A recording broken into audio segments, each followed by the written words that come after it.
À Dieu. Que le Seigneur vous bénisse et nous sommes infiniment reconnaissants à Dieu pour tout ce qu'il fait dans chacune de vos vies. Vous êtes une génération qui compte aux yeux de Dieu et la génération qui est la vôtre est une génération qui bénéficie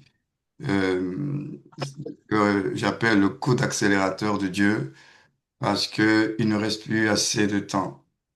Euh, et que vous êtes une génération sur qui Dieu compte énormément parce que vous êtes la génération qui doit achever la course. Une course qui n'a pas commencé avec vous, qui a commencé avec les pères, les apôtres. Et c'est une course de relais. Il y a eu des transmissions de génération en génération. Et à chaque génération, il y avait un rythme de Dieu, il y avait un mouvement de Dieu. Et on voit que maintenant, le Seigneur est vraiment en train d'accélérer la cadence. Hier encore, on avait l'impression que Dieu prenait du temps, même avec les jeunes serviteurs, il prenait du temps. Mais là, on sent que Dieu accélère la cadence parce que nous sommes vraiment à la fin. Et la jeune génération de serviteurs et de servantes que vous êtes, Dieu vous veut vraiment à son service et c'est pourquoi il est en train d'accélérer les choses vous concernant. Donc ça, c'est ce que Dieu est en train de faire et que son nom soit béni parce que, comme dit la Bible, malheur à la terre et à la mer, car le diable est descendu, animé d'une grande colère, sachant qu'il a peu de temps. C'est vraiment une question de temps et même les gens le ressentent dans l'esprit. On a l'impression que, pourtant, on a toujours les fameux 365 jours, hein, mais on a l'impression que les années vont vite. Vous vous rendez compte que demain, quand je dis demain, c'est une manière de parler, nous allons déjà être en 2026. Ça va tellement Hmm, vite. On a l'impression exact. que 2025, c'était hier. Et là, on va déjà rentrer en 2026, là. Ça va tellement vite parce qu'il y a comme une accélération. On le ressent même dans l'atmosphère de Dieu en train de faire un certain nombre de choses. Et c'est pourquoi il veut équiper, aiguiser ses serviteurs. Il ne veut plus perdre du temps, en fait. C'est pourquoi la génération de ceux qui croient au Seigneur maintenant, Dieu les aiguise rapidement, Dieu ouvre leur perception rapidement, Dieu manifeste des grâces dans leur vie rapidement, parce que c'est la dernière génération et c'est la vôtre. Donc, ce qui fait qu'aujourd'hui, on se rend bien compte qu'il y a urgence, il y a urgence, et Dieu est bien conscient de la valeur du temps, bien plus que nous. Et c'est pourquoi ce genre de formation, c'est bien parce que ça vous permet non seulement d'avoir, vous, les outils, mais également de pouvoir les transmettre. Parce que l'objectif, c'est pas juste d'avoir pour vous, l'objectif, c'est de pouvoir le transmettre à d'autres parce qu'il y a une attente qui est là, il y a une faim, il y a une soif. N'oubliez pas, votre Bible dit que la création soupire, la création attend avec un ardent désir la révélation des fils de Dieu. Pas des enfants, mais des fils de Dieu. Et pour ceux qui ont suivi déjà la formation avec moi, la Christo Formation, lorsque nous avons traité le module 4, Christ stature sur la maturité en Christ, je vous avais expliqué rapidement la différence entre enfant et fils, en vous disant que enfant est une étape, fils c'est un état. Et, mais le Fils, il est potentiellement dans l'enfant. Mais le Fils est une manifestation. L'enfant, c'est une étape, mais le Fils est une manifestation. Et cette manifestation, elle se fait par le moyen de la prise de conscience de la vérité. Donc, Dieu veut les fils qui doivent se manifester, pas les enfants. Il y a beaucoup d'enfants de Dieu, mais il n'y a pas beaucoup de fils de Dieu en manifestation. C'est pourquoi ce genre de formation, c'est pour vous aiguiser, vous donner les outils afin que vous ayez ce qu'il faut pour la manifestation du vrai homme que vous êtes et qui est caché. Donc, et c'est pourquoi Dieu aussi est dans un mode accélérateur en ce moment, parce que il veut des fils. Il veut ces fils qui doivent se lever, qui doivent se manifester. La dernière fois, nous nous sommes arrêtés sur le fameux N'oubliez jamais. Je l'avais survolé rapidement. N'oubliez jamais en disant que par rapport au service, que le ministère se fait selon Dieu. Le ministère se fait selon Dieu, les amis. On ne fait pas le ministère pour faire le ministère. Le ministère, ce n'est pas faire des choses pour Dieu et coller une étiquette pour dire que c'était pour Dieu, c'était pour la gloire de Dieu, Dieu sera content. On peut faire, c'est pourquoi je dis, on peut faire au nom de Dieu des choses, hein. On peut ouvrir des écoles pour Dieu, on peut ouvrir des orphelinats pour Dieu, on peut faire des actions humanitaires pour Dieu. Tout ça, c'est ce qu'on appelle les œuvres. Mais les œuvres, c'est pas les œuvres qui nous justifient devant Dieu. Ce ne sont pas les bonnes œuvres qui nous justifient devant Dieu et les bonnes œuvres que nous pouvons faire ne sont pas un trafic d'influence parce que Dieu, on ne peut pas le corrompre. Donc, quand nous faisons des œuvres, ce n'est pas pour corrompre Dieu, c'est pas pour montrer à Dieu qu'on est super spirituel. Non, les œuvres, les bonnes œuvres de Dieu sont une conséquence de quelque chose. Ce n'est pas une initiative personnelle, ce n'est pas un projet personnel pour satisfaire Dieu. Parce que les œuvres que nous faisons, ce sont les œuvres que lui, il a préparées d'avance, dit la Bible. Ce n'est pas toi qui réfléchis sur ce que je vais faire, comment je vais faire plaisir à Dieu. Non, c'est plutôt toi et moi qui découvrons le plaisir de Dieu et nous nous alignons avec ce que Dieu veut. Donc les œuvres que le croyant il fait, ce ne sont pas des œuvres que lui-même il souhaite faire pour Dieu. Donc les œuvres, les bonnes œuvres que nous faisons, ce n'est pas un souhait, ce n'est pas un désir de les faire pour Dieu, mais c'est plutôt j'ai découvert le cœur de Dieu et je m'aligne avec ce qui fait battre le cœur de Dieu. J'ai compris ce que Dieu a investi en moi et je me positionne par rapport à ce que Dieu attend de moi. Donc faites bien la différence entre les œuvres que vous avez à cœur de faire pour le Seigneur ou bien vous voulez juste faire plaisir à Dieu comme ça et les bonnes œuvres que Dieu a prévues pour nous.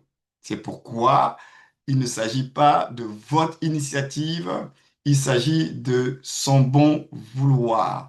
Dans le texte de Matthieu 7, que je vais nous invités à redécouvrir. C'est un texte que nous connaissons pour la plupart d'entre nous, mais quelquefois, quand nous lisons la Bible, les amis, il faut prendre le poids et la mesure des déclarations de ce qui est dit.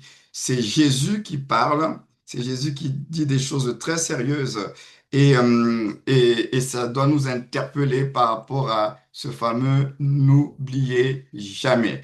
Matthieu chapitre 7 à partir du verset 21. Jésus dit ceci. Déjà, quand il parle un peu plus haut, il parle de l'arbre, vous connaîtrez l'arbre à ses fruits, voilà. Parce que il traite un peu la question des faux prophètes aussi, des faux serviteurs de Dieu. Au verset 15 de Matthieu 7, il dit, voilà, gardez-vous des faux prophètes, ils viennent à vous en vêtements de brebis, mais au-dedans, ce sont des loups ravisseurs. Donc vous voyez bien que Dieu s'intéresse au dedans. Et je vous l'avais dit lorsque nous avons parlé du cœur, Dieu s'intéresse au dedans. Dieu s'intéresse à ce qui se passe à l'intérieur de nous. Quelles sont nos intentions, quelles sont nos motivations. C'est ce qui intéresse Dieu. Donc ces personnes-là, elles ont une apparence, mais la Bible dit au dedans, ce sont des loups ravisseurs. Verset 16, vous les reconnaîtrez à leurs fruits. Cueille-t-on des raisins sur des épines ou des figues sur des charbons? Et je tiens à repréciser une autre chose. Il faut faire la différence entre le fruit du don et le fruit de l'esprit. Parce que le fruit du don, c'est l'expression et la manifestation du don que vous avez reçu de Dieu. C'est ça son fruit. Mais le fruit que le Seigneur recherche, ce n'est pas le fruit du don. Parce qu'il est conscient que le don qu'il vous a donné, il doit se manifester. Donc la manifestation du fruit du don ne dépend pas en réalité de votre consécration ni de votre sanctification parce que Dieu il fait grâce à qui il fait grâce.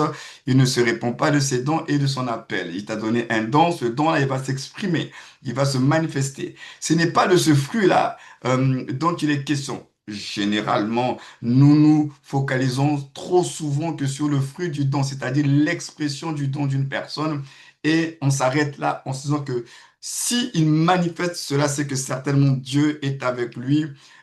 Et que Dieu est d'accord avec tout ce qu'il fait. Non, Dieu est avec le don, oui, mais le porteur du don a une responsabilité. Dieu est suffisamment intelligent et responsable de faire la part des choses entre le don et le porteur du don. Dieu sait exactement que le don que vous avez reçu, ça vient de lui. Et ce don-là est destiné à se manifester. Donc quand le don se manifeste, Dieu, ça ne le surprend pas parce qu'il sait que c'est à cela que ce don est destiné. Mais le problème, on dit, vous les reconnaîtrez à leurs fruits, pas à leur don, même si le don, il a son fruit. Mais il parle ici du fruit, et de ce fruit-là, en réalité, c'est le fameux fruit dont nous parle l'apôtre Paul, qui est le fruit de l'esprit en réalité. Or, dans l'esprit, dans la dimension de l'esprit, il y a les opérations de l'esprit, il y a les manifestations de l'esprit. Mais là, vous allez remarquer, quand on parle du fruit de l'esprit, dans votre Bible, dans Galates 5, on ne met pas en avant la dimension de puissance. Je ne sais pas si vous avez fait attention. Les fruits qui sont révélés dans Galates 5, il n'y a aucune dimension de puissance. On nous parle des fruits qui peuvent être banals, mais combien importants ces fruits sont pour le serviteur de Dieu. Parce que dans Galates 5, le fruit de l'esprit, donc l'expression du fruit de l'esprit, on ne parle pas de miracle, on ne parle pas de signes, on ne parle pas de prodiges, mais dans Galates 5, on nous parle des fruits qui sont liés au caractère de la personne. On parle de la joie, de la paix, de l'amour, de la patience, etc. Donc vous remarquez que quand on dit qu'on les reconnaîtra à leurs fruits, faites extrêmement attention de quels fruits on est en train de parler. On n'est pas en train de parler de la puissance et du surnaturel, parce que Dieu sait que ça aussi, le diable peut produire cela. Les puissances des ténèbres aussi peuvent produire cela. Ce n'est pas ce fruit-là qui est l'attestation divine, qui qualifie quelqu'un. Il ne s'agit pas de ce fruit-là. On dit, vous le reconnaîtrez à leurs fruits. C'est pourquoi ce que Jésus est en train de dire est très, très, très sérieux. Vous les reconnaîtrez à leurs fruits, cueille-t-on des raisins sur des épines ou des figues sur des chardons. Verset 17. Tout bon arbre porte de bons fruits, mais le mauvais arbre porte de mauvais fruits. Un bon arbre ne peut porter de mauvais fruits, mais ni un mauvais arbre porter de bons fruits. Tout arbre qui ne porte pas de bons fruits est coupé, jeté au feu. C'est donc à leurs fruits, il insiste, verset 20. C'est donc, finalité, une conclusion, c'est donc à leurs fruits que vous les reconnaîtrez, pas à leurs dons, à leurs fruits. Je le répète, même si le don manifeste son fruit, c'est-à-dire l'expression du don. L'expression du don n'est pas le fruit que Jésus attend. Le fruit que Jésus attend, c'est le fruit de l'esprit. C'est le fruit de l'esprit. Verset 21. Ceux qui me disent, Seigneur, Seigneur, n'entreront pas tous dans le royaume des cieux, mais celui-là qui seul fait la volonté de mon Père qui est dans les cieux. Vous allez remarquer au verset 21, il ne dit pas, ceux qui me disent Seigneur, Seigneur n'entreront pas dans le royaume des cieux. C'est pas ce qu'il est en train de dire. Il est en train de dire, ce ne sont pas tous. Ça veut dire qu'il y a des gens qui disent Seigneur, Seigneur et qui vont entrer dans le royaume des cieux. Mais on a d'autres qui disent Seigneur, Seigneur qui n'entreront pas. Donc, il n'est pas en train de dire que c'est pas bien de dire Seigneur, Seigneur, qu'il faut éviter de le dire. C'est pas ce qu'il est en train de dire. Il est en train de dire, tout le monde dit Seigneur, Seigneur. Mais dans cette multitude de ceux qui disent Seigneur, Seigneur, tous n'entreront pas. Donc finalement, ce n'est pas le fait de dire. N'oubliez pas ce fameux texte du prophète Ésaïe au chapitre 51 où il dit que ce peuple m'honore des lèvres, mais son cœur est éloigné de moi. Donc nous pouvons dire des choses pour le compte de Dieu, mais ne pas avoir le cœur pour Dieu. Au verset 22, il explique en disant, plusieurs me diront en ce jour, Seigneur, n'avons-nous pas prophétisé par ton nom? N'avons-nous pas chassé des démons par ton nom? N'avons-nous pas fait beaucoup de miracles par ton nom? Donc voilà des gens qui vont se tenir devant le Seigneur et qui vont lui présenter le fruit de leurs dons. mais ne comprenant pas que le fruit de leurs dons, c'est pas ce qui intéresse Dieu. Et c'est pas ça qui va les qualifier. Parce que ces personnes avaient reçu un don du Seigneur, et puis c'est bien au nom du Seigneur qu'ils ont manifesté le don. C'est d'où ils le mettent en avant. On a prophétisé par ton nom. On a chassé des démons par ton nom. On a fait beaucoup de miracles par ton nom. C'était au nom du Seigneur. Donc vous comprenez bien que pour le Seigneur, c'est pas parce que quelqu'un fait des miracles en son nom, c'est pas parce que quelqu'un prophétise en son nom qu'il est agréé par Dieu. Ça doit nous interpeller, c'est sérieux. Parce qu'on est dans une génération où les gens font des miracles, ils utilisent le nom de Jésus, hein. Et vous le voyez dans les réseaux sociaux, vous le voyez partout. Ce n'est pas parce qu'ils disent au nom de Jésus et que après que le miracle se soit produit, oui, c'est Jésus, c'est Jésus, c'est Jésus, que pour Dieu, cette personne, elle est qualifiée à ses yeux. Nous sommes une génération qui a du mal à avoir du discernement. Donc pour nous, on se contente juste de voir le fruit, l'expression du don. La personne a dit Jésus, et Jésus, lève-toi et marche, et puis on a vu le miracle. Alléluia, donc c'est de Dieu, c'est de Dieu. Mais lui-même, le concerné, il est en train de nous dire, même si son nom est utilisé et qu'il y a des résultats à travers le nom, il dit, ce ne sont pas toutes ces personnes-là qui vont rentrer. Et qu'est-ce qu'il dit au verset 23? Alors je leur dirai ouvertement, je ne vous ai jamais connu. Retirez-vous de moi, vous qui commettez l'iniquité. Donc, le Seigneur Jésus est en train de nous révéler une chose importante ici, c'est que on peut commettre l'iniquité, vivre dans le péché et quand même manifester le don. Je vais le répéter, on peut vivre dans le péché et dans l'iniquité, mais quand même manifester le don. Parce que ce que Jésus est en train de dire, c'est que vous avez manifesté les dons, mais vous vivez dans l'iniquité, vous êtes dans le péché. Donc faites extrêmement attention, la manifestation du don spirituel d'une personne n'est pas l'expression de sa sainteté ou bien de sa sanctification. C'est pas parce qu'il y a manifestation de dons et de puissance que cette personne-là, elle est sainte, super spirituelle, qu'elle craint Dieu, etc. Attention, c'est Jésus qui parle. C'est lui-même qui est en train de dire. Malgré la manifestation des dons, ces personnes-là sont dans l'iniquité. Donc de l'autre côté, cela veut dire, je le répète, qu'on peut être dans l'iniquité, mais quand même manifester les dons. Lisez bien votre Bible, je n'invente rien du tout. C'est écrit, c'est sous vos yeux. Ces personnes-là ont manifesté les dons, mais Jésus dit que vous êtes dans l'iniquité et il dit, je ne vous connais pas. Mais pourtant, ces personnes disent à Jésus, c'est en ton nom que nous l'avons fait. C'est en ton nom. On a prophétisé. On a vu les résultats de nos prophéties. On a fait beaucoup de miracles. On a vu les résultats de nos miracles. En ton nom, Seigneur, comment tu peux dire que tu ne nous connais pas? Il dit, je ne vous connais pas. Pourquoi? Parce que vous commettez l'iniquité. C'est pourquoi nous sommes en train de dire que le ministère se fait selon Dieu, les amis. D'où j'ai dit, on peut faire des choses au nom de Dieu et pour Dieu, mais sans que cela soit fait au nom de Dieu et selon Dieu. Donc, nous sommes arrivés à un moment de l'histoire de l'humanité où l'Église qui sera enlevée, c'est une Église sans tache, ni ride, ni rien de semblable. L'Église glorieuse se prépare. Ce qui fait que comme l'Église glorieuse se prépare, les exigences de Dieu aussi, les amis, il devient de plus en plus exigeant. Il a toujours été. Mais là, on voit bien que parce que nous sommes en train de nous rapprocher de la fin, que le Seigneur est de plus en plus exigeant. Donc, cette affaire de ministre, de ministère, de servir Dieu, dans les temps actuels, c'est très, très sérieux. C'est très, très sérieux. Donc, nous continuons en disant ceci. Ça, je l'ai anticipé tout à l'heure. Qu'on peut produire des œuvres spirituelles tout en demeurant loin de Dieu. Ça peut être choquant quand on entend cela, mais c'est ce que Jésus a dit. On peut produire des œuvres spirituelles tout en demeurant loin de Dieu et dans le péché. Parce que dans le monde spirituel, il n'y a pas que Dieu. Les œuvres surnaturelles, il n'y a pas que Dieu qui fait les œuvres surnaturelles.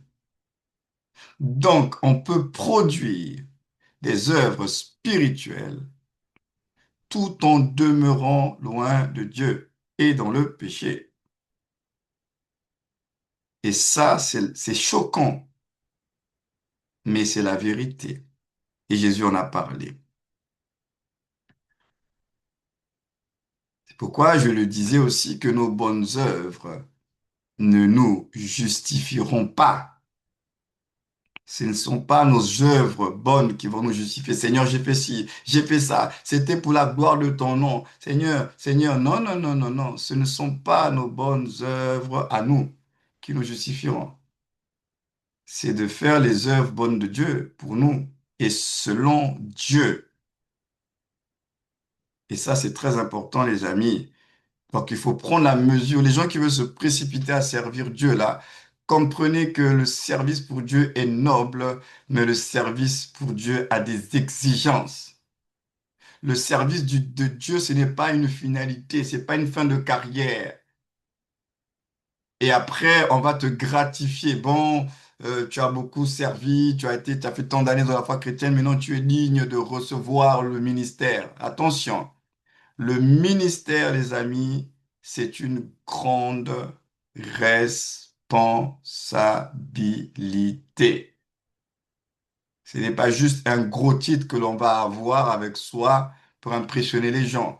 Le ministère, c'est une responsabilité. Servir Dieu, c'est une responsabilité. Ce n'est pas de l'amusement.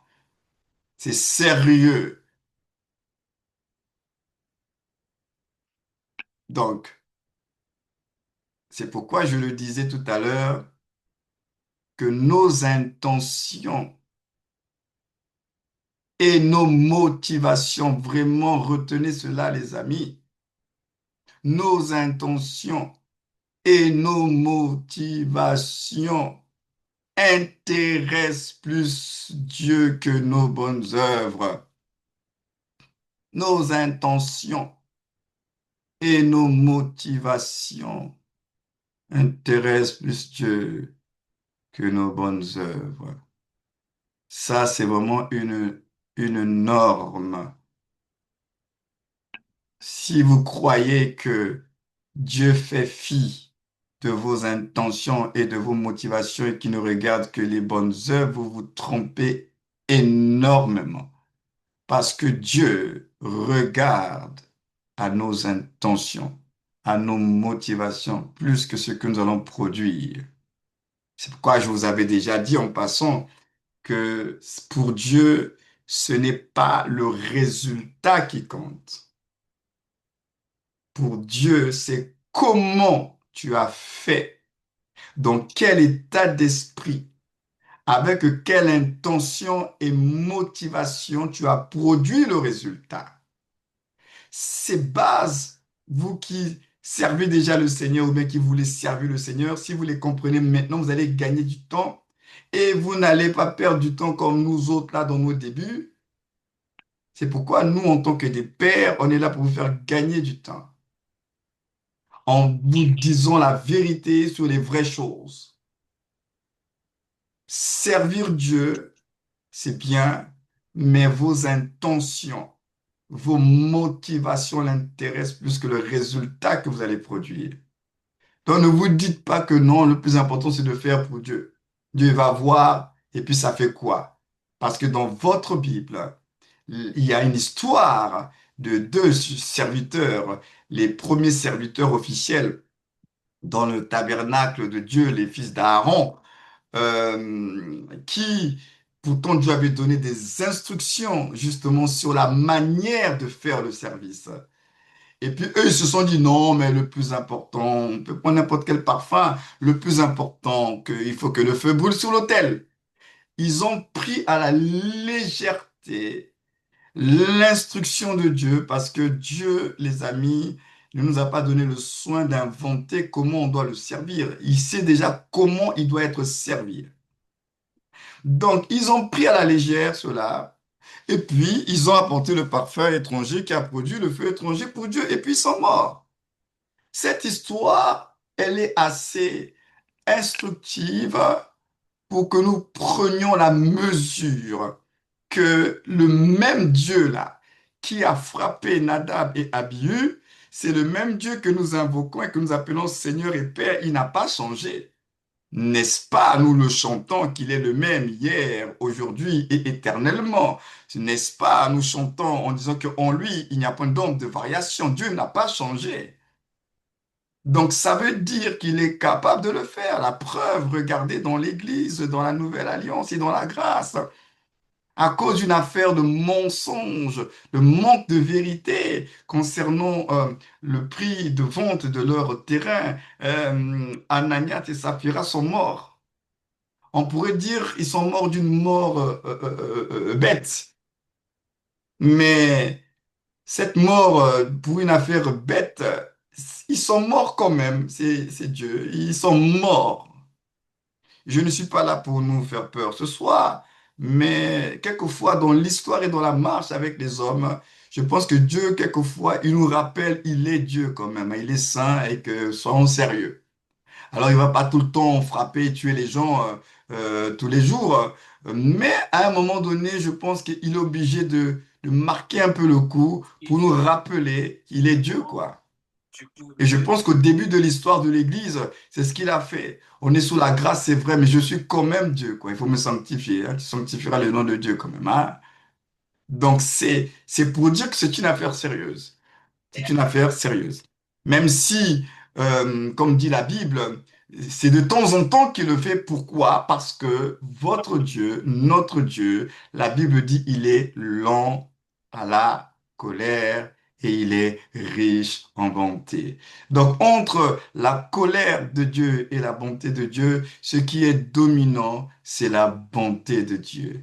Il est plus dans la bonté, il est plus dans la patience que dans l'action, le jugement et la condamnation. Il ne le fait pas. Donc nous sommes aujourd'hui sous la grâce en Christ Jésus. Nous bénéficions au maximum de ce qu'on appelle la bonté de Dieu, la grâce de Dieu. Nous sommes imbibés de l'amour de Dieu. Ce qui fait que la colère de Dieu en Christ, nous sommes immunisés d'un peu de cette colère parce que Christ a pris le coup à notre place. Mais ça ne veut pas dire pour autant que Dieu ne peut pas se mettre en colère. Il est lent à la colère, mais riche en bonté. Alléluia, gloire à Dieu. C'est pourquoi, par anticipation, je l'avais dit tout à l'heure, j'ai dit, mais quel fruit ou œuvre cherche Dieu? Et je l'ai expliqué tout à l'heure, ce n'est pas le fruit du don, c'est-à-dire l'expression du don, mais c'est plutôt le fruit de l'esprit. C'est en fait, si vous voulez, notre capacité à prendre conscience de l'investissement de Dieu en nous pour pouvoir produire le comportement qui va avec la prise de conscience de son investissement dans notre vie. Je vais le répéter, c'est notre prise de conscience de l'investissement de Dieu en nous qui va produire le comportement adéquat. Donc, lorsque je prends conscience de ce que Dieu a investi en moi, le don spirituel que je reçois de Dieu n'est là que pour me rappeler l'investissement de Dieu dans ma vie. Et la prise de conscience de cet investissement que je reçois par grâce divine doit produire en moi un comportement, une attitude de reconnaissance à l'égard de Dieu et de garder un cœur humble tout en reconnaissant que tout don parfait, toute grâce excellente ne viennent pas de moi, viennent de Dieu, viennent d'en haut. Lorsqu'il y a cette prise de conscience, les amis, alors nous le servirons à sa manière. Le problème, c'est que les dons que vous avez, que vous manifestez, vous avez du mal à prendre conscience qu'ils sont là et ce ne sont que des indicateurs. Dieu vous donne le don pour vous dire que je suis avec vous. Je vous accorde ma grâce. Je vous fais confiance. Maintenant, c'est à nous d'accueillir le don avec action de grâce, pas dans un état d'esprit méritant, pas en se disant de toutes les façons, Dieu n'avait pas le choix, que de me oindre. Dieu n'avait pas le choix que de m'utiliser. Dieu n'avait pas le choix que je sois établi dans X ou Y ministère. Non, les amis. Nous recevons gracieusement cela. Ce ne sont pas nos mérites. Ce n'est pas lié parce qu'à votre sanctification, à votre consécration, à votre vie de prière. Il fait grâce à qui il fait grâce. Miséricorde à qui il fait miséricorde. Donc quand Dieu répand les dons dans nos vies, je le répète, nous devons accueillir cela avec action de grâce et un esprit de reconnaissance. Et cette réception-là avec action de grâce, avec conjuguée avec l'esprit de reconnaissance, c'est ce qui va, les amis, nous maintenir dans l'humilité et loin de toute forme d'orgueil. Nous marchons dans l'orgueil parce que nous ne prenons pas la mesure de l'investissement que nous recevons de Dieu, mais par grâce. C'est la grâce de Dieu. Ce n'est pas parce que vous priez plus que les autres. Il prend d'ailleurs, votre Bible dit qu'il prend les choses faibles.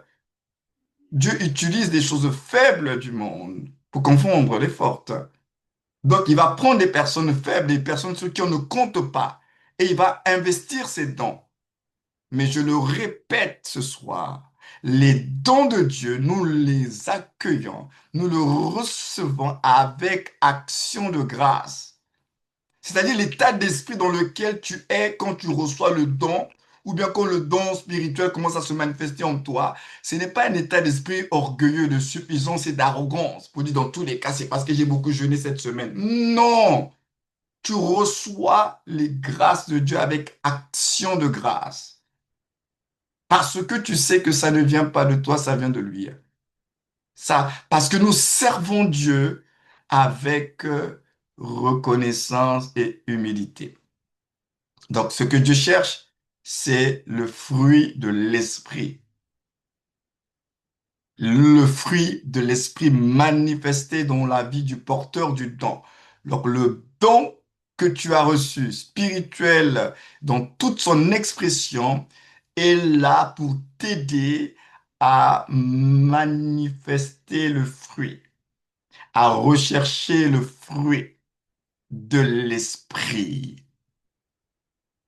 à te focaliser sur le fruit, pas sur le don.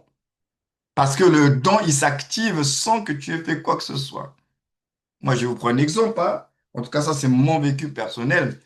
Et lorsque je discute avec des personnes, tout à l'heure, j'étais en communication avec une personne, on faisait l'échange, je faisais l'étude avec cette personne. Et puis, pendant que je parlais, parce que généralement, quand je fais mes études avec les gens, je n'ai pas vraiment des notes, hein.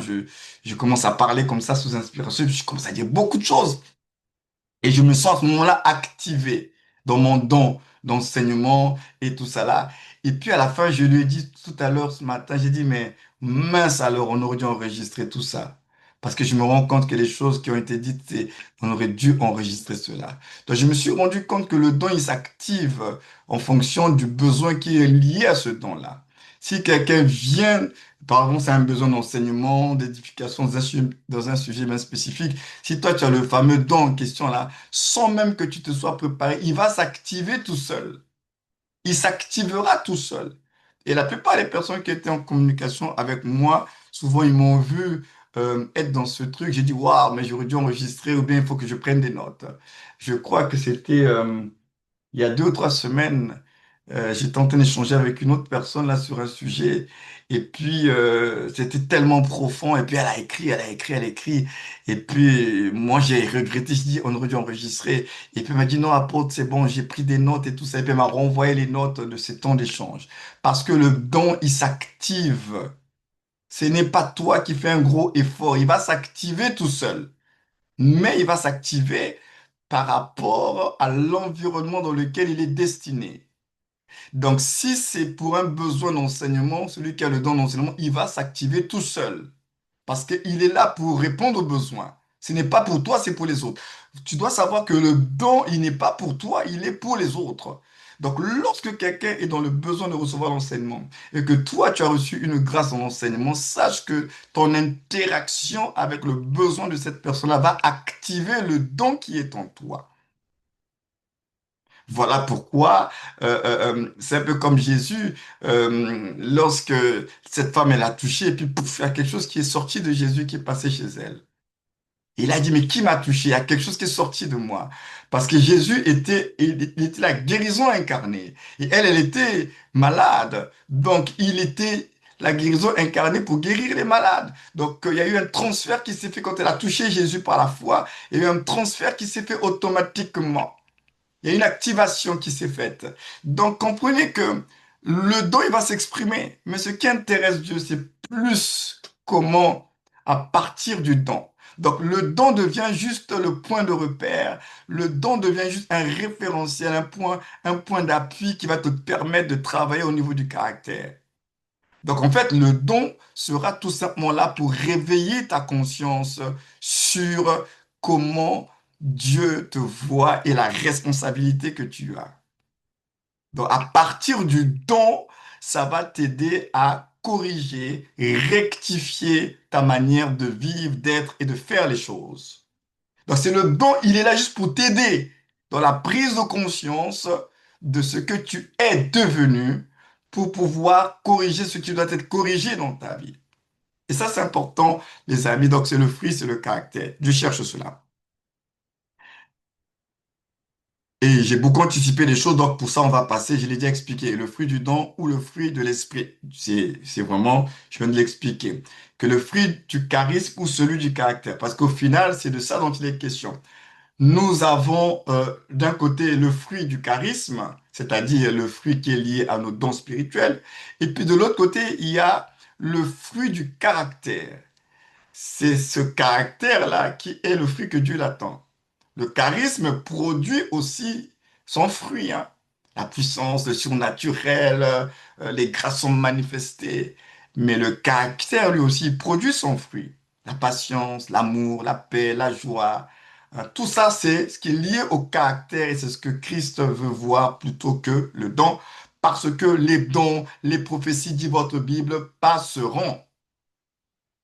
Les dons, les prophéties, les miracles passeront. Au ciel, là-bas, on n'en aura pas besoin. Qui va faire le miracle là-bas? Au ciel, là-bas, il n'y aura pas des gens qui ont des problèmes. Au ciel, il n'y aura pas de malades. Nous serons tous dans la glorification et dans la gloire de Dieu. Donc au ciel, on n'aura pas besoin de dons spirituels pour guérir quelqu'un. Non, non, non, non, non. Au ciel, nous serons dans la gloire éternelle avec le caractère de Christ. Donc finalement, entre le charisme et le caractère, ce qui va rester, c'est le caractère. Le charisme, c'est ce qui va s'arrêter sur la terre. Les charismes, c'est pour la terre. Le caractère va nous accompagner jusqu'au ciel parce que c'est tout simplement l'image de Christ qui sera manifestée à travers nous. Alléluia, gloire à Dieu. J'espère que vous êtes bénis ce soir. Merci Seigneur. Alors, c'est pourquoi je disais que nous devons faire attention parce que la grâce est trompeuse. Les grâces, les dons dans leur expression peuvent nous induire dans beaucoup d'erreurs. Tu as la grâce, tout le monde te célèbre, ah, tu chantes bien, tu prêches bien, tu enseignes bien. Et puis à ce moment-là, tu prends la grosse tête. Je viens d'expliquer que la grâce, les dons de grâce de Dieu ne dépendent pas de votre sanctification. Et que c'est pas ça qui va vous qualifier devant Dieu, parce que dans le texte de Matthieu qu'on a lu tout à l'heure, ces gens-là ont manifesté la grâce, mais leur cœur n'était pas pour le Seigneur. Parce que facilement, lorsque nous ne comprenons pas la grâce, nous allons basculer dans autre chose, dans l'orgueil, dans l'autosuffisance, dans l'arrogance. Parce que je suis la servante de Dieu, je suis le serviteur de Dieu, j'ai la grâce, je prêche bien à partir de mes enseignements. Les gens sont bénis, moi. Or, Dieu résiste aux orgueilleux, mais il fait grâce aux humbles. La grâce est trompeuse. Trompeuse dans quel sens? C'est-à-dire que c'est pas, il faut pas croire que les dons de grâce, c'est ça qui vous qualifie devant Dieu. Sinon, la grâce vient de Dieu. Mais elle est trompeuse dans ce sens-là, que c'est pas parce que tu manifestes le don que Dieu est avec toi. Dieu est avec son don. Mais le porteur du don, lui, s'il vit mal, s'il ne manifeste pas le caractère, il va avoir des problèmes avec Dieu. Le don vient de Dieu. Donc la grâce, elle est trompeuse. Si vous vous appuyez sur la grâce du don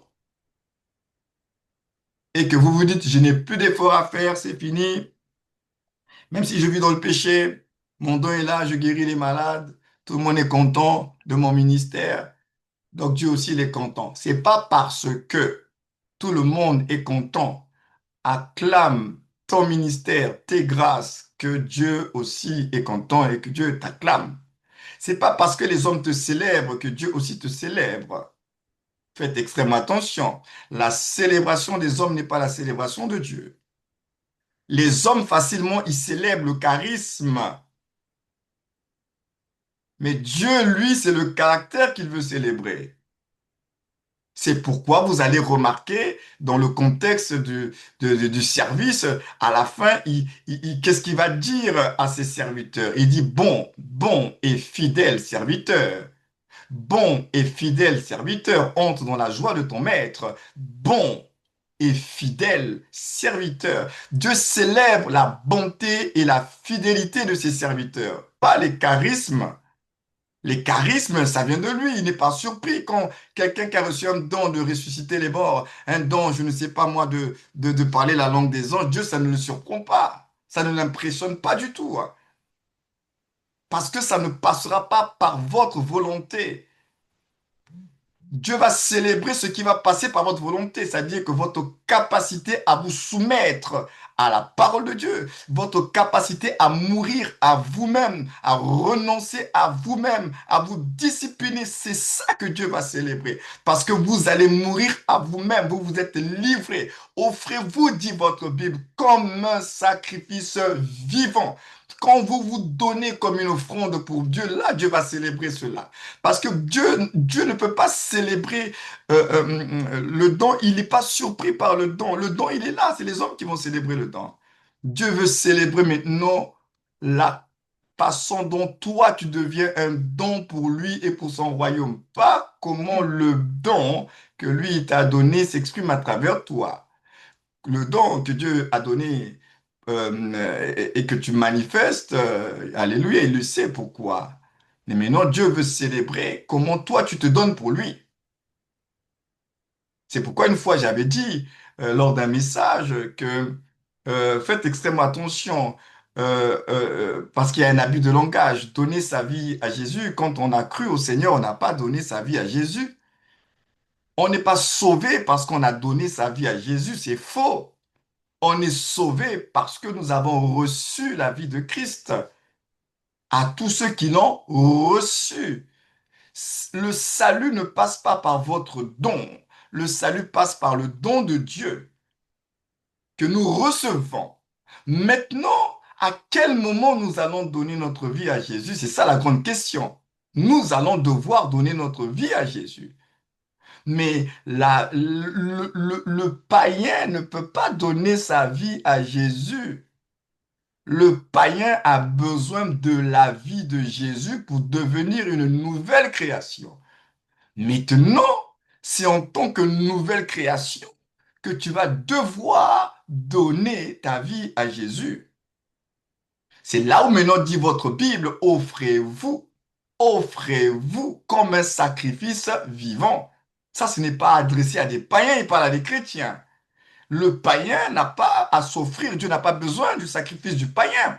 Le païen a besoin de recevoir le don de Dieu, le sacrifice de Dieu pour lui à travers la personne de Jésus. C'est ça ce dont le païen a besoin d'abord. Donc il y a deux phases. Il y a recevoir le Christ pour devenir un enfant de Dieu. Et quand je deviens un enfant de Dieu, maintenant je vais me donner à lui.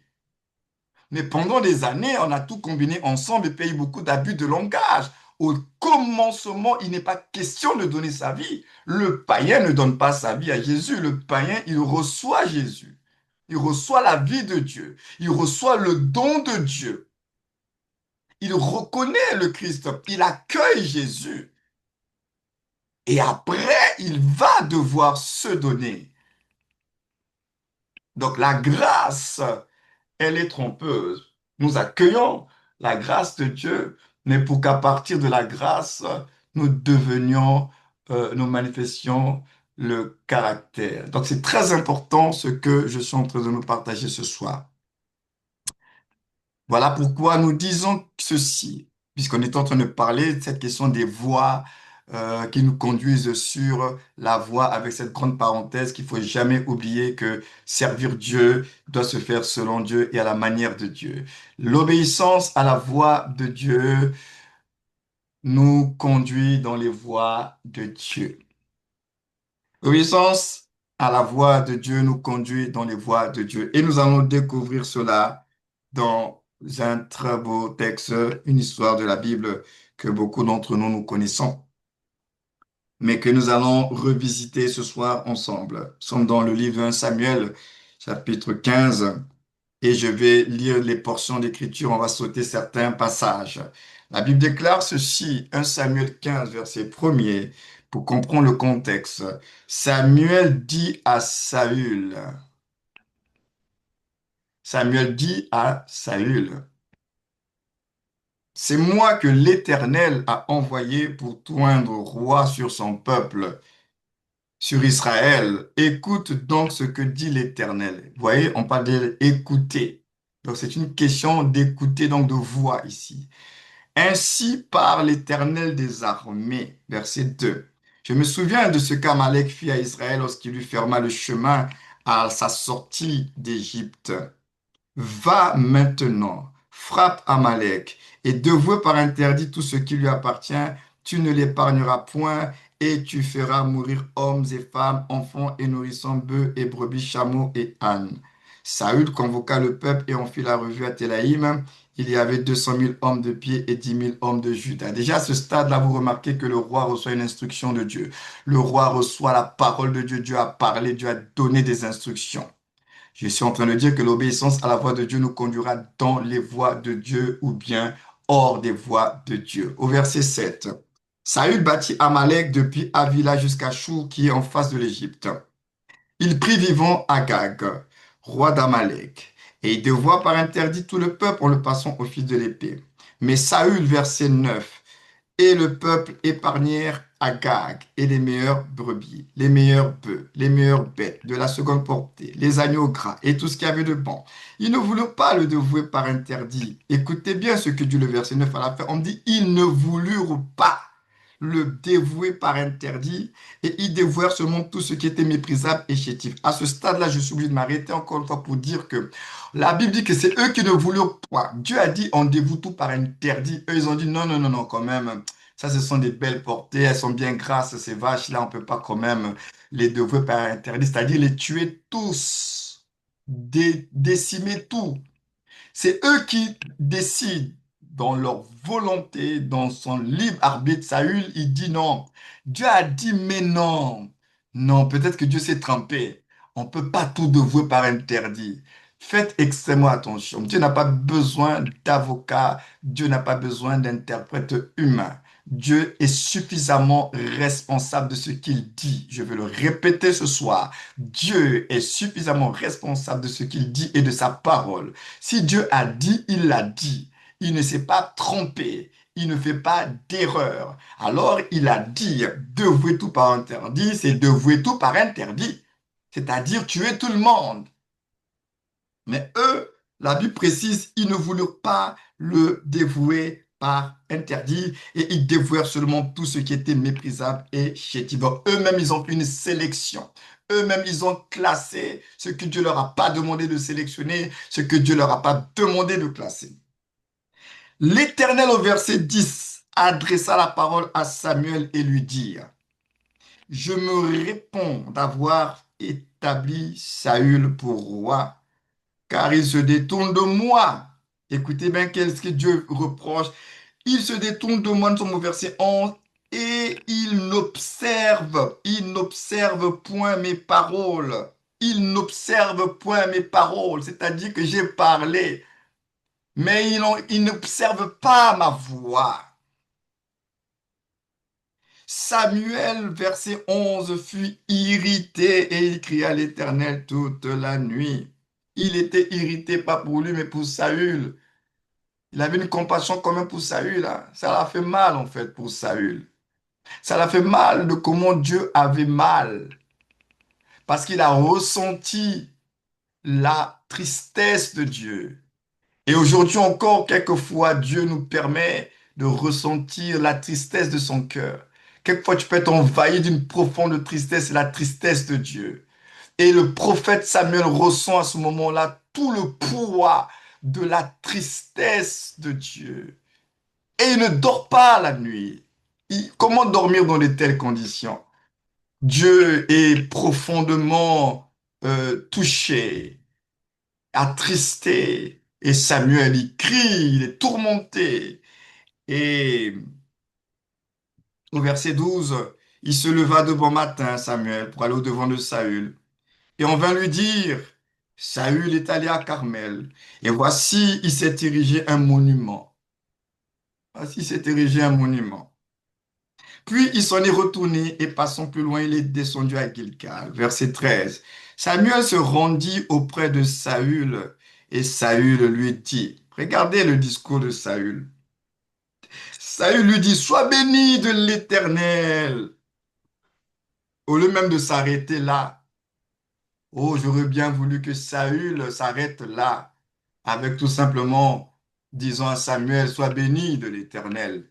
Mais regardez ce qu'il va rajouter. J'ai observé la parole. J'ai observé la parole de l'Éternel. Avant même que Samuel dise quoi que ce soit, regardez comment il prend les devants. J'ai observé la parole de l'Éternel. Il était convaincu qu'il avait observé la parole de Dieu comme beaucoup d'entre nous. On a eu des réalisations, on a fait beaucoup de choses, des exploits, des miracles, la grâce, on nous a célébrés, et on est convaincu, on a fait la volonté de Dieu, Dieu il est content. Et il se permet de dire à un tel homme de Dieu, un prophète majeur, j'ai observé la parole de l'Éternel. Samuel dit au verset 14, qu'est-ce donc que ce bêlement de brebis qui parvient à mes oreilles et ce mugissement de bœuf que j'entends? Verset 14. Pourquoi Samuel dit ça?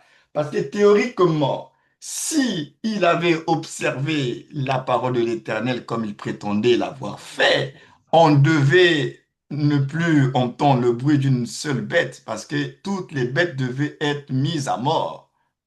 Donc le fait qu'il y a des bêtes qui ne sont pas mises à mort, qu'il y a un bruit de bêtes, c'est déjà un révélateur que la parole de Dieu n'a pas été observée. Dieu n'a pas demandé à ce que les bêtes soient préservées. Il a dit tuer tout le monde. Donc Samuel fait le constat. C'est vrai que Dieu avait fait ressentir le cœur. Et là, Samuel lui-même touche du doigt ce que Dieu l'a fait vivre sur la désobéissance de Saül. Saül répondit au verset 15. Ils les ont amenés de chez les Amalécites. Il, c'est qui? Il, c'est qui? Il dit, ils les ont amenés. Mais pourquoi il se soustrait? Il s'agit de lui, c'est lui le roi. Il, c'est qui? Ils les ont amenés de chez les Amalécites parce que, regardez ce qu'il est en train de dire, nous sommes toujours au verset 15, parce que il est en train de justifier l'injustifiable. Parce que le peuple a épargné les meilleures brebis et les meilleurs bœufs. Ils ont épargné, il dit c'est le peuple. Celui qui est en train de parler, c'est qui? C'est pas monsieur tout le monde. Celui qui est en train de faire le rapport, c'est le roi. C'est lui qui a reçu l'instruction de Dieu, c'est pas le peuple, hein. C'est à lui que la voix de l'Éternel a été révélée. Mais il parle comme quelqu'un de démissionnaire. C'est là où j'ouvre une parenthèse. Saül était déjà disqualifié, pas par Dieu finalement, il s'est disqualifié lui-même parce qu'il n'était pas suffisamment responsable d'assumer ses actes. Un responsable est responsable. Un responsable doit assumer ses actes. Il était le roi, c'est lui qui avait reçu l'instruction, il devait assumer pleinement. Mais regardez le responsable qui fuit ses responsabilités et il jette ça sur le dos des autres. Il dit non, ce sont les autres, ils les ont rapportés, ils. Et ils continuent à justifier le tout, hein. Toutes leurs bêtises, toute leur désobéissance, il a le culot quand même de justifier cela. Et il va dire ceci pour justifier pourquoi ils ont amené toutes ces bêtes, etc. Il dit afin de les sacrifier à l'Éternel ton Dieu. Et le reste, nous l'avons dévoué par interdit.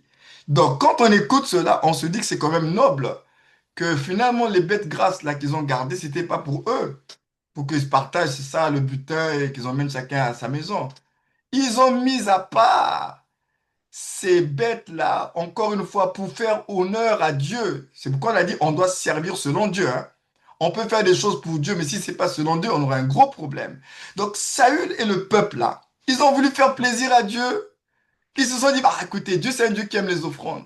Dieu aime les sacrifices. Si on lui gardait les belles bêtes grasses là, bien dodues là, il va aimer, il sera content. Mais à ce moment précis, les amis, Dieu leur avait rien demandé. Dieu leur avait pas demandé de pouvoir lui faire un sacrifice. Dieu avait donné une instruction et cette instruction-là incluait le fait qu'il devait avoir aucun animal vivant. Si Dieu avait besoin d'un sacrifice, il aurait dit, choisissez parmi tous ces animaux, ceux qui sont bien grasses là, à la fin, vous allez me donner une offrande, faire un sacrifice. Dieu aurait pu le faire, Dieu n'a rien oublié. Vous n'allez pas rappeler à Dieu qui il est et ce qu'il aime. Il sait exactement ce qu'il aime. Il sait exactement ce qui lui plaît. Alors eux ils se sont dit de toutes les façons, on a tué tout le monde, ça va faire plaisir à Dieu. Eux-mêmes, ils ont pris la résolution de faire plaisir à Dieu. Faites extrêmement attention, vous qui servez le Seigneur, comme je l'avais dit tout à l'heure, ça ne doit pas être votre initiative. Ça doit être quelque chose qui est dans le cœur de Dieu et qui fait partie des attentes de Dieu. Parce que si vous faites une chose pour Dieu juste pour le plaisir, ou bien pour faire plaisir à Dieu tout court, comme eux ont voulu faire plaisir à Dieu, il y aura des conséquences. C'est pourquoi au verset 16, Samuel dit à Saül, arrête et je te déclarerai ce que l'Éternel m'a dit cette nuit. Et Saül lui dit, parle. Samuel dit, lorsque tu étais petit à tes yeux, n'es-tu pas devenu le chef des tribus d'Israël? Et l'Éternel ne t'a dit pas, ouin, pour que tu sois le roi sur Israël. L'Éternel t'avait fait partir en 10 ans. 10 ans, nous parlons de voix ici, Dieu a parlé. L'Éternel t'avait fait partir en 10 ans. En 10 ans. Va, aidez-vous par interdit ces pécheurs, les Amalécites.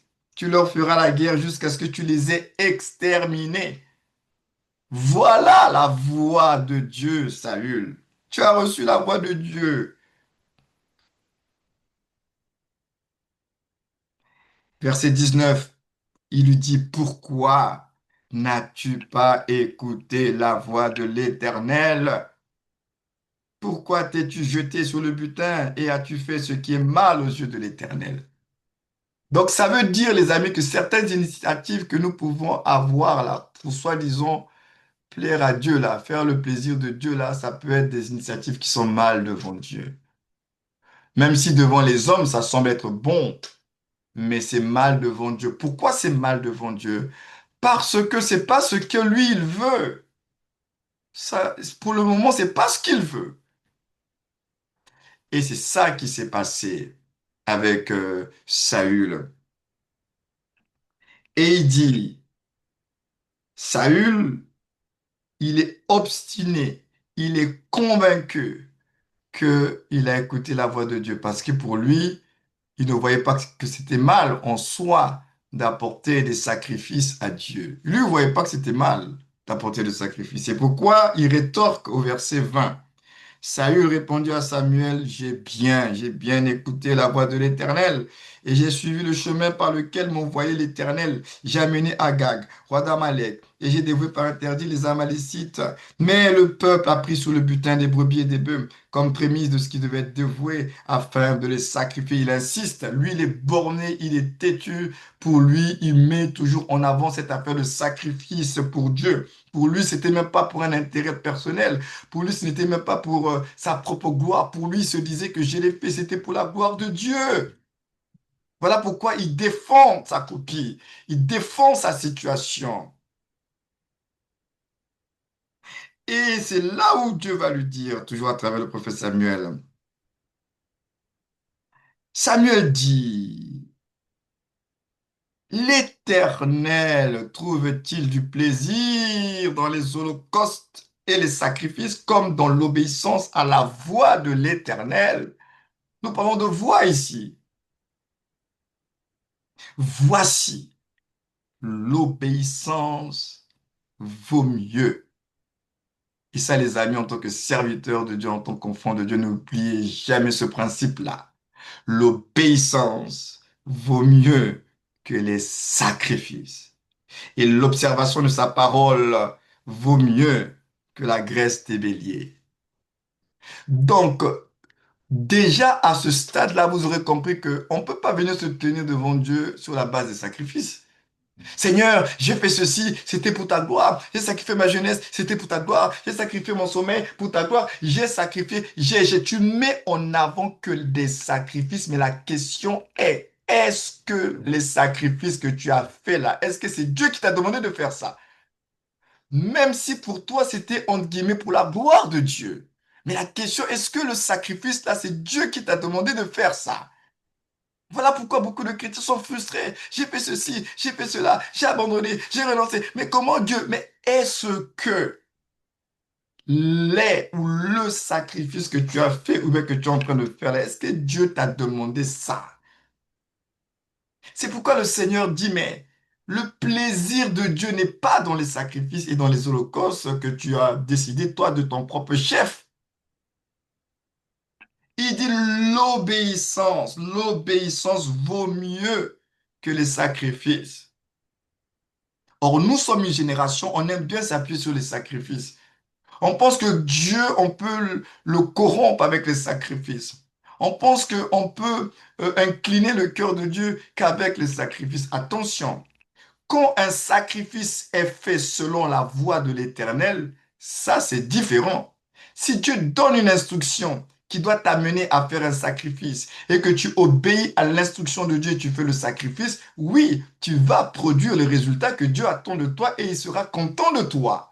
Mais si tu fais un sacrifice juste parce que tout le monde fait des sacrifices, juste pour montrer à Dieu que tu as fait des sacrifices et que tu mérites de recevoir la bonté de Dieu, sache que tu vas être frustré. Imaginez un peu la frustration de Saül dans son humanité. Saül aurait pu se dire, mais attends un peu, moi je comprends pas ce Dieu-là. Oh, mais moi j'ai sacrifié tout le monde. Ce que j'ai mis de côté là, c'est juste pour l'offrande pour Dieu. Où est le problème? Ça peut emmener une forme de frustration en se disant, mais la chose que j'ai faite là, c'était pas pour moi. C'était pour Dieu. C'était pour l'Église. C'était pour le royaume de Dieu. Mais comment se fait-il que c'est comme si Dieu, le ciel est fermé. Mais parce que ce que tu as fait, est-ce que c'est Dieu qui t'a demandé de faire ça? Combien même la chose que tu as fait était bonne. Et c'est sérieux le sujet dont nous sommes en train de partager ce soir. Parce que beaucoup d'entre vous, vous êtes frustrés sur la base de vos sacrifices. Ça fait tant d'années, j'ai fait des sacrifices, je ne fais que donner, je ne fais que m'investir, mais je ne vois rien, mais je ne comprends pas. Est-ce que je prie mal? Est-ce que Dieu m'a oublié? Mais pourtant, je fais ceci, je fais ceci. Mais la question est, ces sacrifices sur lesquels tu t'appuies là, pour vouloir obtenir de Dieu, est-ce que ce sont des sacrifices qui sont le résultat de la voix de Dieu? Est-ce que c'est Dieu qui t'a demandé de faire le sacrifice ou les sacrifices là? Parce que si tu fais un sacrifice ou des sacrifices où c'est pas Dieu qui t'a recommandé de les faire, tu vas être frustré parce que tu ne verras pas le feu brûler sur ton autel et tu vas être frustré. comme Caïn était frustré de son sacrifice, de son offrande, parce que Dieu n'a pas agréé cela. Frères et sœurs, l'obéissance à la voix de Dieu vaut mieux que tous les sacrifices. En d'autres termes, ce qui doit conduire ta vie, ce ne sont pas les sacrifices pour corrompre Dieu. Ce qui doit conduire ta vie, c'est la voix de Dieu. Tu dois marcher selon la parole de Dieu. C'est ta sécurité. L'obéissance à la voix de Dieu nous conduira dans les voies de Dieu. Donc, en d'autres termes, la désobéissance à la voix de Dieu nous conduira en dehors des voies de Dieu.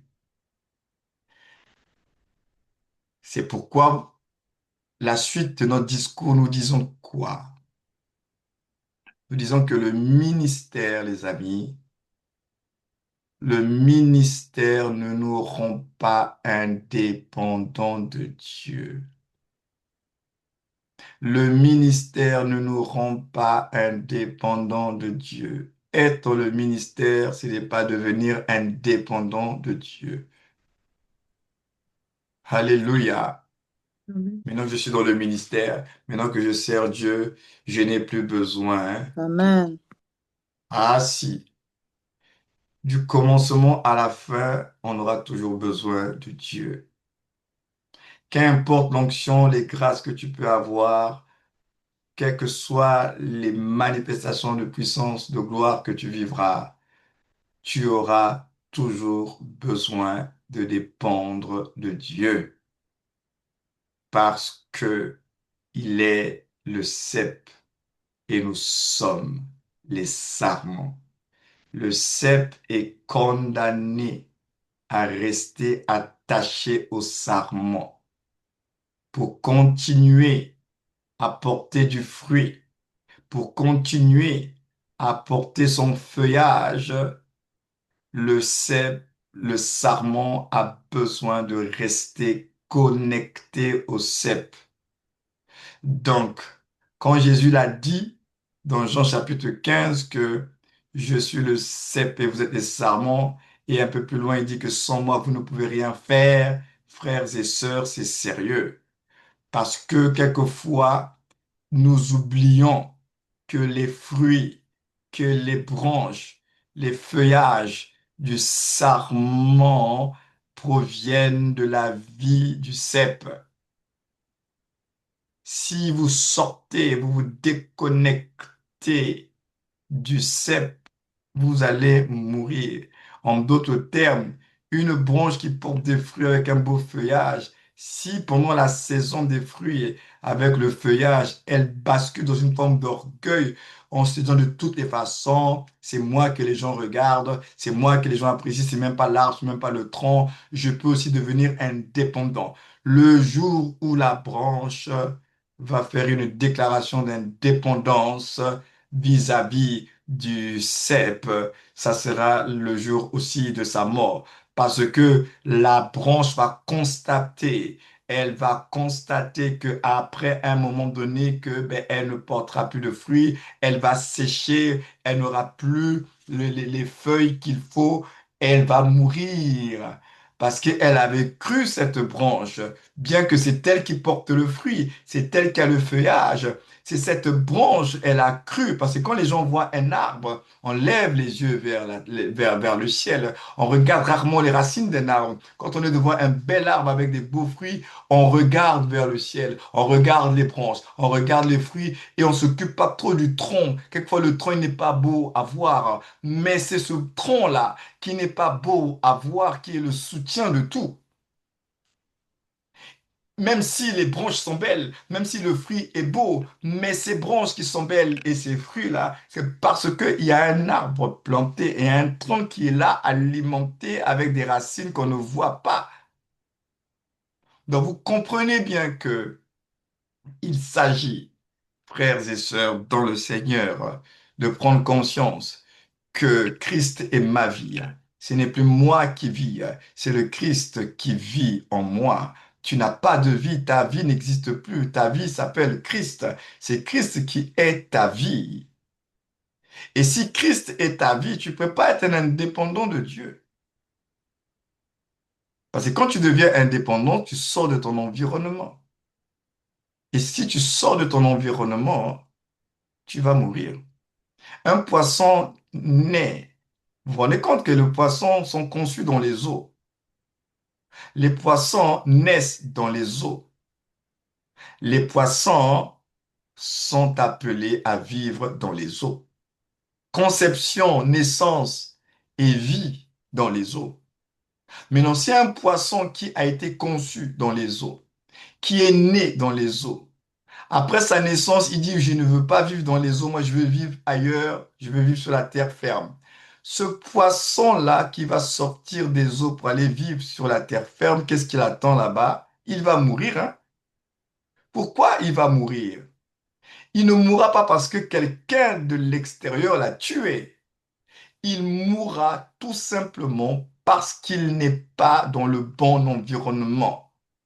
Sa constitution, le poisson, l'oblige à être dans un environnement pour son épanouissement, sa survie et sa vie, c'est-à-dire les eaux. Et si lui ne prend pas conscience que je suis un poisson conçu dans les eaux, né dans les eaux, et que lui préfère dire non, non, moi je vais faire toute la différence, je ne veux pas être comme tout le monde, moi j'ai envie de vivre ailleurs que cet environnement, c'est là qu'il va mourir. Et beaucoup de chrétiens meurent, non pas parce que c'est forcément le diable qui est en train de les tuer, il y en a qui meurent tout simplement parce qu'ils se sont déconnectés de Dieu, ils ont préféré être indépendants. Quand tu deviens indépendant spirituellement, hein, tu vas mourir. Parce que Dieu n'a pas prévu que tu sois indépendant.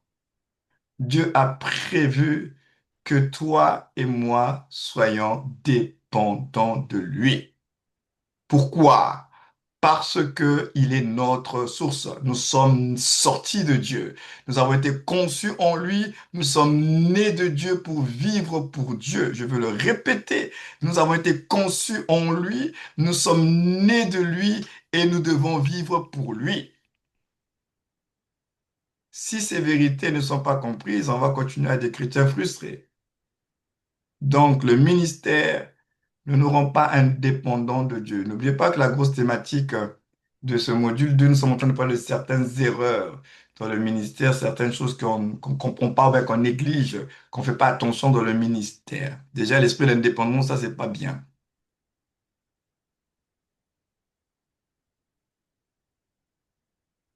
Et ça, c'est ce que je viens d'expliquer. Donc, on va pas revenir. C'est tout simplement attirer notre attention. Attention justement à l'esprit d'indépendance.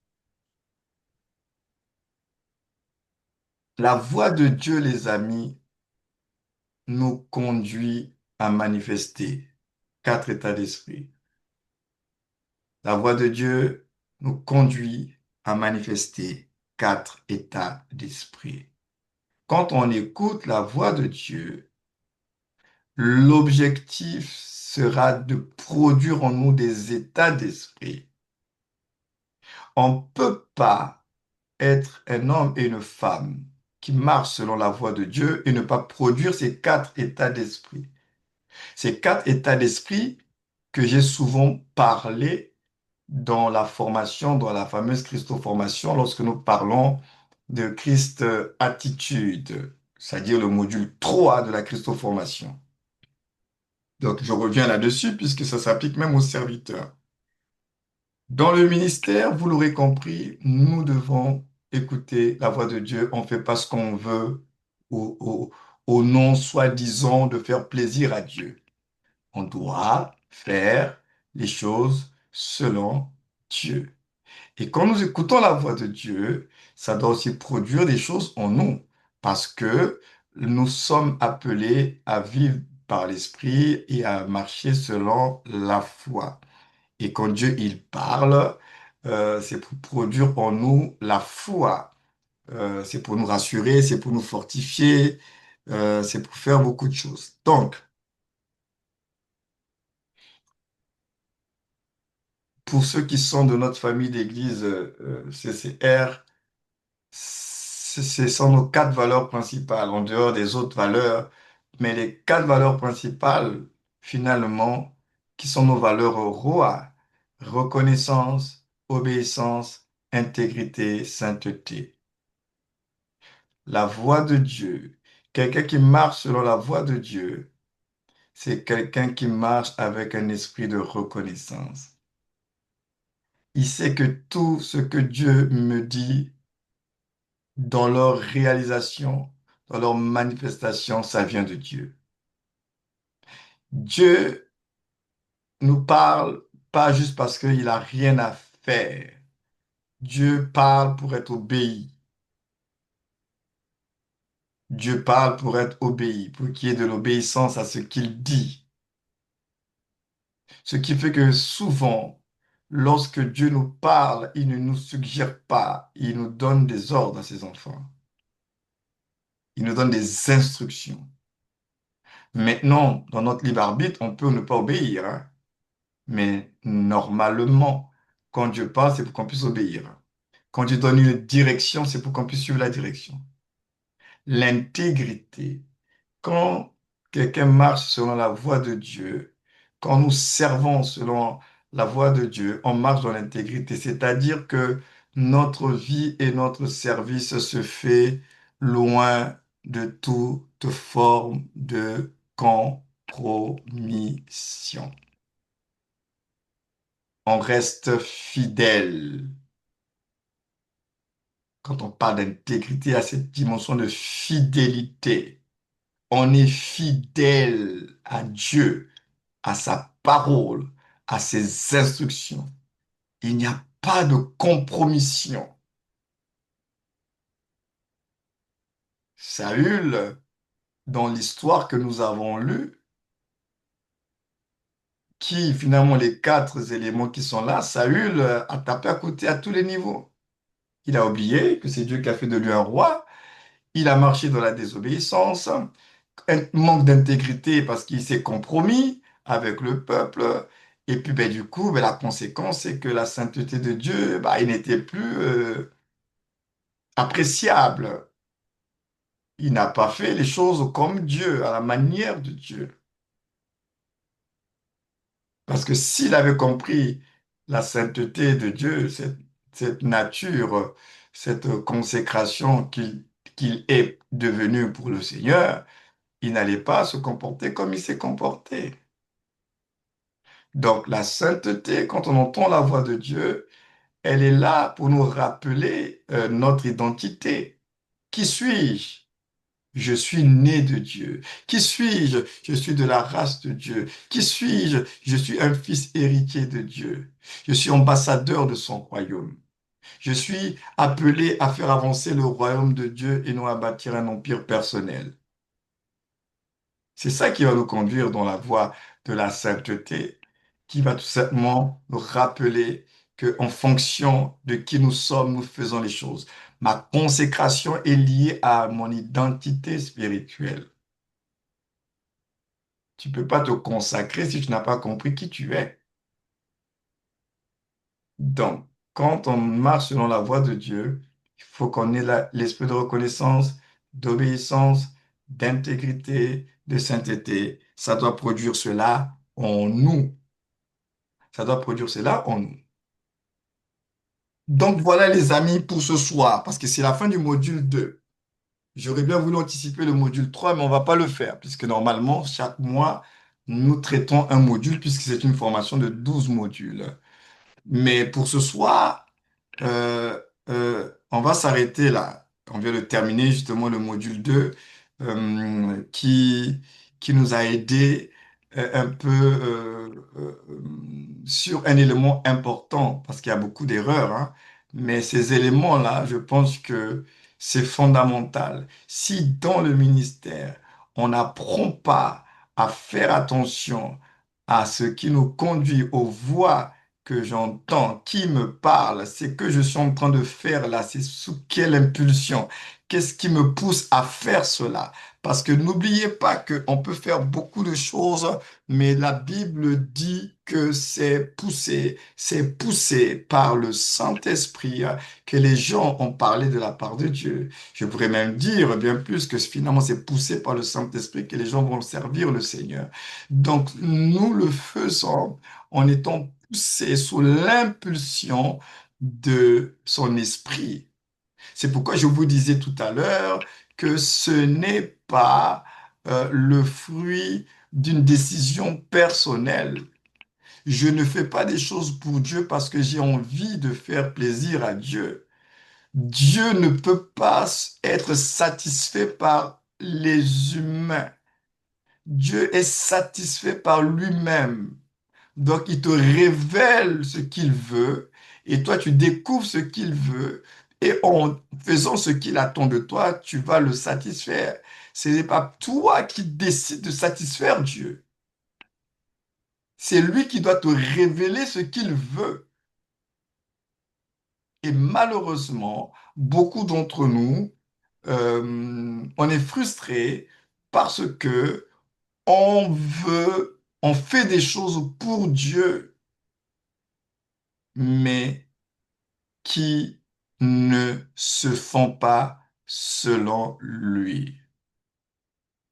Donc, à partir de ce soir, vous pouvez être délivré de toute forme de frustration dans le service parce que il faut vous poser les bonnes questions. Ce que j'ai fait là, je l'ai fait avec quelle intention? Je l'ai fait avec quelle motivation? Je l'ai fait avec quelle attente? Et si tu te rends compte que tu l'as fait parce que tu avais juste envie de faire plaisir à Dieu, j'avais envie, mais sache que à partir de ce soir, on ne sert pas Dieu sur la base de nos envies et de nos désirs. J'ai envie de servir. Non, nous ne faisons pas le service de Dieu sur la base de nos envies parce que nos envies, c'est un peu comme la météo. Un coup, tu as envie, tu es heureux, tu t'es réveillé du bon pied, hop, tu vas faire des choses pour Dieu. Parce que tu t'es levé du pied droit. Et puis le lendemain, tu te lèves du pied gauche. Et là, tu n'as pas envie de rien faire du tout. Les envies, c'est comme les humeurs. Ça change tout le temps en fonction de comment tu es, de ce que tu vis, de ce que tu expérimentes. Donc, je peux déjà vous le dire avec force ce soir. Ne servez pas Dieu. Ça dit que les envies, là, ne peuvent pas être la base du service. Tout ce que vous faites pour Dieu, là, si c'était parce que tu avais envie de le faire, parce que tu t'es bien réveillé ce matin, là, sache que c'est pas bon. On ne le sert pas parce qu'on a envie. Non, non, non. Parce que servir Dieu doit être quelque chose de naturel. C'est normal de le faire. Ce n'est pas par envie. Ce n'est pas par caprice. Aujourd'hui, nous avons une génération de serviteurs et de servantes qui servent le Seigneur par envie, par caprice, selon leurs humeurs. Si c'est comme ça, si je ne fais plus rien. Si c'est comme ça aujourd'hui, je ne vais pas chanter. Si c'est comme ça aujourd'hui, je n'irai pas à la réunion d'intercession. Si c'est comme ça aujourd'hui, je ne vais pas à l'église. Si c'est comme ça aujourd'hui, je ne vais pas au culte. Voilà la génération des chrétiens que beaucoup sont. Mais ce que vous ne comprenez pas, que quand vous le faites, c'est que vous démontrez que vous n'avez pas connu Dieu. Et vous ne savez même pas qui vous êtes vous-même pour Dieu. Donc, les chrétiens d'envie, ils vivent que sur la base de vos émotions. On sert Dieu dans notre esprit, pas dans notre âme. Et souvent, c'est là où vous allez être dans la réalité du combat de l'âme et de l'esprit. Ton âme va te dire non, tu es fatigué, ne va pas, dors pour toi. Hein. Toute la semaine, là, tu as mérité un bon repos, c'est pas grave. Ton esprit, lui, il prend plaisir à Dieu, à la loi de Dieu. Donc, il y a la guerre entre l'esprit et l'âme. Mais la vérité, c'est qu'on ne sert pas Dieu dans notre âme, on sert Dieu dans notre esprit. C'est-à-dire, quand je dis on ne le sert pas dans notre âme, c'est-à-dire que le point d'appui de notre service ne doit pas dépendre de notre âme, parce que notre âme, si on suit seulement notre âme, là, en personne va servir Dieu. Ça, je vous dis la vérité. Si Jésus à Gethsemane avait écouté seulement la voix de son âme, là, il n'allait pas aller à Golgotha. Parce que à Gethsemane, c'était le combat de son âme. C'était le combat de la volonté. Parce qu'il était dans une humanité, avec une âme. C'est pourquoi vous connaissez tous le fameux discours. Pendant qu'il combattait dans la prière, il a dit quoi? Il dit, non pas, d'abord il a dit, ôte de moi cette coupe de souffrance. Mais après, il combat, il y a son esprit aussi qui est là, et puis il dit finalement, non pas ma volonté, mais ta volonté. En d'autres termes, ma volonté, c'est que la coupe de souffrance là soit ôtée. Donc en d'autres termes, ma volonté, si ce n'était que pour mon âme là, pas besoin de mourir, ça va être un gâchis, je suis encore jeune, hein. Cette humanité-là a besoin de vieillir, voir me marier, hein, avoir mes fils et voir mes petits-fils. Ça, c'est l'humanité qui est là, qui parle. Mais il était un homme spirituel et son esprit lui a rappelé qui il était. Son esprit lui a rappelé sa mission. Il dit non, pas ma volonté, mais que ta volonté soit faite. C'est pourquoi votre âme, là, si vous comptez sur votre âme, vous n'allez jamais servir Dieu. C'est-à-dire que si vous comptez que sur votre âme, comment vous vous sentez dans l'âme, un coup vous allez servir Dieu, un coup vous n'allez pas servir Dieu. Quand les situations, les tempêtes de la vie vont arriver, vous allez basculer dans plein de raisonnements, vous allez même abandonner la foi. Parce que vous allez vous maintenir sur votre âme. L'âme ne peut pas être l'ancrage de la foi du croyant. Si votre foi est fondée sur comment se passe votre âme, les émotions de votre âme, c'est très dangereux. Le chrétien, je le répète, il sert Dieu dans son esprit. La source de notre service vient de notre homme intérieur, notre esprit. Et notre esprit est en contradiction. Il y a des luttes entre les désirs de l'esprit et les désirs de la chair qui passent par notre âme. L'âme en elle-même n'est pas mauvaise en soi, mais comme l'âme n'est pas totalement renouvelée, alors l'âme subit encore les influences de la chair, qui est une puissance qui travaille à travers nos cinq sens, parce que notre corps il est encore corruptible. Donc, s'il faut s'appuyer que sur notre chair, qui influence beaucoup notre âme, on ne servira pas Dieu. On va trouver des raisons légitimes et valables pour ne pas servir Dieu. On va trouver des raisons légitimes et valables pour ne pas aller dans telle réunion. Parce que ta chair va parler. Non, c'est trop, ils en demandent de trop aussi. Jésus est passé par là. C'est pourquoi, frères et sœurs, comme nous l'avons souvent dit, il ne peut pas vous demander des choses qu'il n'a pas, lui, accompli dans son humanité. Lui-même, il a été confronté à cela dans son humanité, le combat de l'âme, le combat de la volonté. Il est passé par là. Donc, il ne peut pas vous demander ce que lui, il n'a pas fait dans son humanité. Et comme lui, il l'a fait dans son humanité, nous aussi, on peut le faire. C'est pourquoi il dit, prenez courage, car j'ai vaincu le monde. J'ai triomphé du monde. Si lui, il a triomphé du monde, c'est que vous et moi aussi, on peut triompher du monde. Parce que le serviteur n'est pas plus grand que le maître. Tel il est, tel nous sommes dans le monde. Donc quand vous comprenez cela, si Jésus l'a fait, je peux le faire. Si Jésus a été confronté au combat de l'âme et de la volonté, moi aussi je serai confronté à cela. Mais comment Jésus a-t-il réagi? Il n'a pas cédé à la pression de l'âme. L'Esprit est venu et il a fait cette belle déclaration. Non pas ma volonté, mais ta volonté.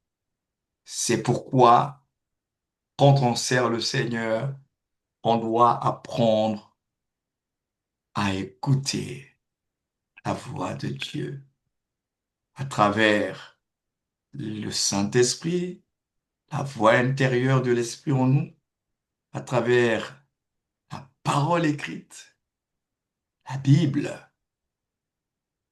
Plus nous allons être imprégnés de la Bible, plus nous allons aiguiser notre oreille à la voix de Dieu. Et là, nous comprendrons alors que la voix de Dieu, que quand Dieu parle, c'est pas juste parce qu'il n'a rien à dire ou bien rien à faire. Dieu parle avec intention. Dieu parle pour susciter une réaction. Dieu parle pour susciter une adhésion. Dieu parle pour communiquer la foi et susciter la marche par la foi. La marche par la foi ne peut pas être faite sans que tu aies reçu la parole de foi. Et pour que tu reçoives la parole de foi, il faut que Dieu parle. Raison de plus pour que vous et moi, nous puissions prendre plaisir à écouter Dieu à travers la parole écrite, mais également dans la communion avec le Saint-Esprit à travers la prière et tout ce que le Saint-Esprit va révéler dans notre être intérieur. Voilà, frères et sœurs, ce soir, on va s'arrêter là. Vous allez prendre le temps de digérer tout cela. Euh, le mois de décembre, c'est un mois festif et tout ça là. Donc, on fait notre petite pause pour le mois de décembre. Et puis, nous allons revenir au mois de janvier pour la suite de notre formation. Donc, le but ici, c'est pas de courir, c'est que vous preniez le temps d'écouter, de réécouter. C'est pourquoi nous envoyons les liens de chaque vidéo. Si ce n'est pas ce soir, vous allez la voir directement dans le groupe WhatsApp ou bien plus tard demain matin.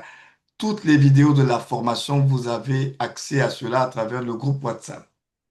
C'est pourquoi il y a aussi la plateforme, les différentes plateformes YouTube où vous allez devoir vous inscrire, vous abonner pour pouvoir recevoir certaines formations et certains messages qui appuient, qui soutiennent la formation. Donc, ceux qui ne sont pas abonnés sur les plateformes YouTube, Christ Academy pour tous ou bien Grandir en Christ, faites-le parce que c'est là-bas que vous allez recevoir aussi les ressources. Sinon, le mois de décembre, il n'y aura pas donc session parce que c'est un mois fin d'année et tout ça là. Et nous allons vous communiquer la date ou les dates de la rentrée du mois de janvier prochainement. Mais entre-temps, les sessions que nous avons déjà vues ensemble, puisque nous avons commencé octobre et novembre, donc ça fait quatre rencontres, quatre sessions que nous avons eues, quatre vidéos.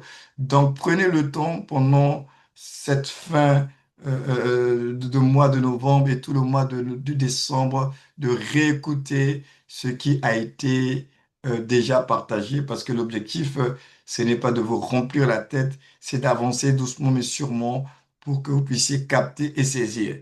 Et aussi, si vous avez des questions quand vous allez réécouter l'enseignement, nous avons le groupe WhatsApp. Il est là, pas que pour vous donner des informations sur la formation elle-même, mais également le groupe WhatsApp est là pour que vous puissiez poser des questions ou bien pour que vous puissiez avoir des éclaircissements. À ce moment-là, à partir du groupe WhatsApp, nous allons répondre soit par message texte écrit ou bien nous allons répondre par des réponses en audio.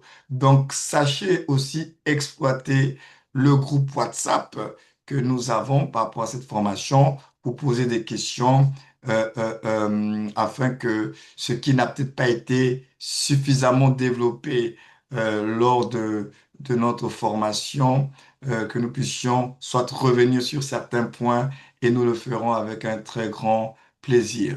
Tant que nous pouvons être utiles pour son peuple en vous communiquant les grâces, vous aiguisant, vous outillant pour que vous soyez une autre race, une autre espèce de serviteurs de Dieu, alors c'est avec plaisir que nous le ferons en répondant à vos questions selon, bien entendu, la mesure de la grâce que nous avons reçue de notre Dieu. Le reste, nous faisons confiance au Saint-Esprit qui saura mieux vous parler, vous instruire, vous enseigner sur ces sujets qui sont importants par rapport au service pour Dieu et selon Dieu. Donc voilà les amis, nous venons de terminer et on va prier.